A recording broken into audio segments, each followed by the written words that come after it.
Hello friends. स्वागत है आप सभी का आपके प्यारे चैनल मिस्टर आईटीआई में। दोस्तों, आज का ये वीडियो लाने का पर्पस था कि बहुत सारे कैंडिडेट जो डिमांड कर रहे थे कि 10वीं उन्होंने कंप्लीट कर लिया है और आईटीआई वो करना चाहते हैं, तो वो कन्फ्यूज़न में है कि कौन सा ट्रेड का आईटीआई वो करे और उसके बारे में जानना चाहते हैं कि उसका क्या फ्यूचर होगा और क्या सैलरी वगैरह रहेगी। कौन कौन सी सरकारी कंपनियां और विदेशी कंपनियां हैं जो आईटीआई ट्रेड्स को लेती है, और जो आईटीआई ट्रेड आप चूज़ करोगे उसका क्या फ्यूचर होगा, उसका क्या भविष्य होगा, क्या दायरा है, ये सब जो है इस वीडियो में हम डिस्कस करेंगे। तो सबसे पहले हम यहाँ पे बात करेंगे, जानेंगे कि 10वीं के बाद कौन कौन से आईटीआई ट्रेड होते हैं। दोस्तों, आईटीआई जो ट्रेड है बेसिकली देखोगे तो 2 साल का कोर्स होता है। उसमें बहुत सारे ट्रेड्स आते हैं। तो कुछ ट्रेड्स के बारे में आप जानते होंगे, जो इम्पोर्टेंट ट्रेड्स होंगे वो यहाँ पे हम उसके बारे में बताएंगे। तो सबसे ज़्यादा जिसका डिमांड है इस समय मार्केट में, और जिसका आगे भी जो है सबसे ज़्यादा डिमांड रहेगा, उस ट्रेड का नाम है दोस्तों फिटर। दोस्तों, अगर आप देखोगे जितनी भी गवर्नमेंट जॉब आती हैं उसमें होता क्या है कि जो फिटर वाली जॉब होती है इसमें काफ़ी ज़्यादा डिमांड रहता है फिटर का। तो इसलिए इसको मैंने नंबर 1 पे फिटर ट्रेड को रखा हुआ है। अगर आप कन्फ्यूज़न में हैं तो नंबर 1 मैंने फिटर ट्रेड को रखा है, जिसको आप सेलेक्ट कर सकते हो। इसका फ्यूचर जो है काफ़ी अच्छा है। बहुत सारी कंपनी में जो इसका रिक्वायरमेंट रहता है। अगला जो है दोस्तों ट्रेड इलेक्ट्रीशियन है। दोस्तों, इलेक्ट्रिशियन ट्रेड का भी जो है काफ़ी ज़्यादा डिमांड है। जितना ज़्यादा अगर आप आगे बढ़ते जाओगे आपको इलेक्ट्रिसिटी की ज़रूरत तो पड़ेगी ही, साथ ही साथ इलेक्ट्रिशियन की भी ज़रूरत पड़ेगी। इसलिए ये ट्रेड भी काफ़ी ज़्यादा इंपॉर्टेंट हो जाती है। इसके बाद इलेक्ट्रॉनिक को मैंने चूज़ किया है।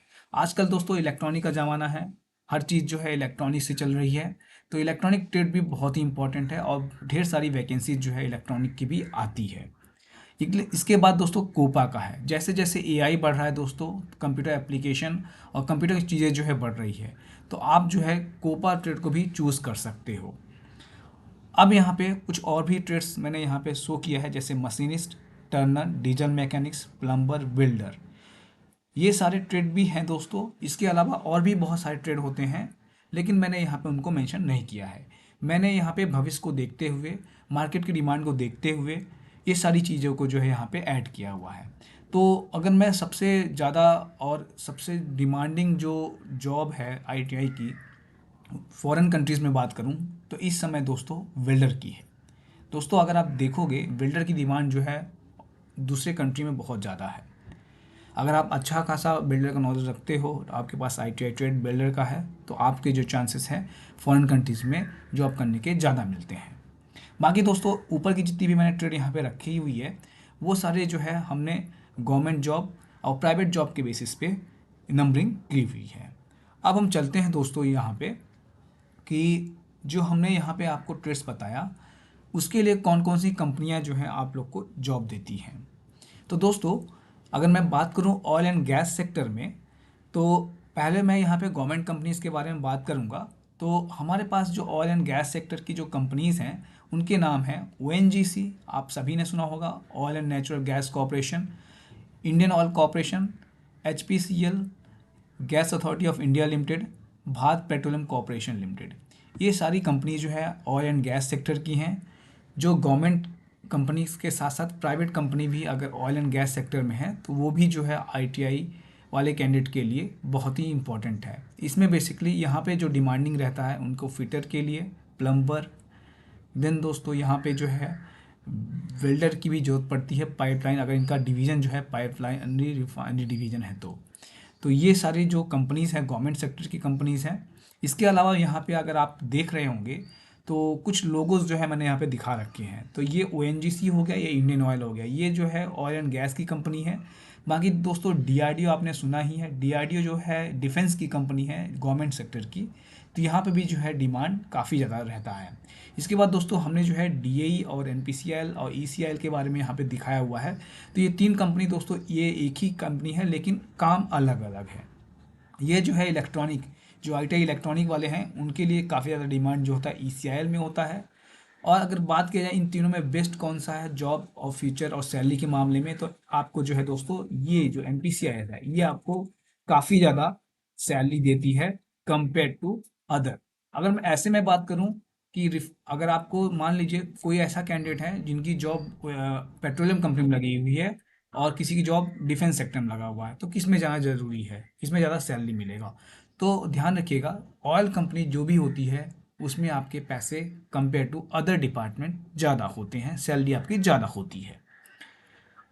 अगर आपको आराम चाहिए तो आप जो है डिफेंस कंपनी में भी ज्वाइन कर सकते हो और सैलरी भी अच्छी खासी मिल जाती है। इसके अलावा दोस्तों इलेक्ट्रिकल वाले जो कैंडिडेट हैं उनके लिए पावर ग्रिड की company, power generation company, BHEL company, ये सब जो है इम्पोर्टेंट हैं। अब यहाँ पे मैंने डिफेंस और एरोस्पेस में सेक्टर में जो गवर्नमेंट सेक्टर की कंपनीज आती हैं उनके बारे में बताया हुआ है। तो यहाँ पे HAL Hindustan aeronautical limited, Bharat electronic limited, भेल भारत हैवी इलेक्ट्रिकल लिमिटेड, ये दोस्तों पावर सेक्टर में भी काम करती है।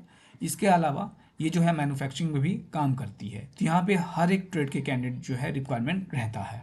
डीआरडीओ के बारे में आप सभी जानते हैं, ये contract basis even though government basis, दोनों बेसिस जो है सिलेक्शन लेती है। अब यहाँ पे पावर एनर्जी के सेक्टर में दोस्तों NTPC, NHPC, power grid corporation, NPCIL जो है कंपनीज आती हैं।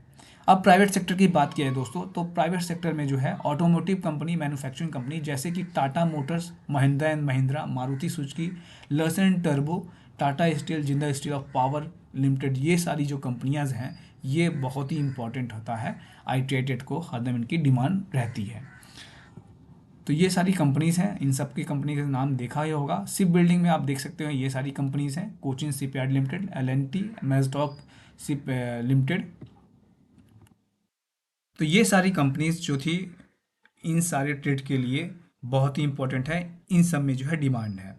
अब दोस्तों यहाँ पे थोड़ा सा मैं और डिटेल में बात करूँ तो यहाँ पे अगर आप देखोगे तो यहाँ पे कुछ कंपनीज ऐसी हैं जिसमें जो है, अगर ये आप फिटर ये वाली ट्रेड देख रहे हो, जो फिटर वाली ट्रेड है इसमें अगर आप इसको पढ़ते हो तो आप जो है, हालांकि आपको ट्रेड सर्टिफिकेट जो है उसी का चाहिए जिस ट्रेड के लिए वहाँ पे रिक्वायरमेंट है, लेकिन फ्यूचर की बात किया जाए तो और सबसे ज़्यादा नंबर ऑफ़ वैकेंसीज़ की बात किया जाए गवर्नमेंट सेक्टर में तो वो जो है सबसे ज़्यादा वैकेंसीज जो है फिटर की आती है, इलेक्ट्रीशियन की भी आती है और इलेक्ट्रॉनिक की भी आती है।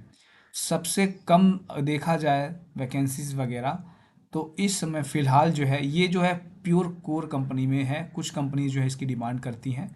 लेकिन दोस्तों अगर आप अभी भी कन्फ्यूज़न में है कि कौन सा ट्रेड ज्वाइन करना चाहिए तो आप जो है इन 3 ट्रेड में से कोई एक को जो है चूज़ कर सकते हैं, काफ़ी ज़्यादा फ्यूचर यहाँ पे है। बाकी दोस्तों नेक्स्ट वीडियो हम जो है डिस्कस करेंगे, सैलरी के साथ दिखाएंगे कि किस कंपनी में जो है सबसे ज़्यादा सैलरी मिलती है, सैलरी स्लिप के साथ। तो ये वीडियो कैसा लगा कमेंट करके ज़रूर बताएं।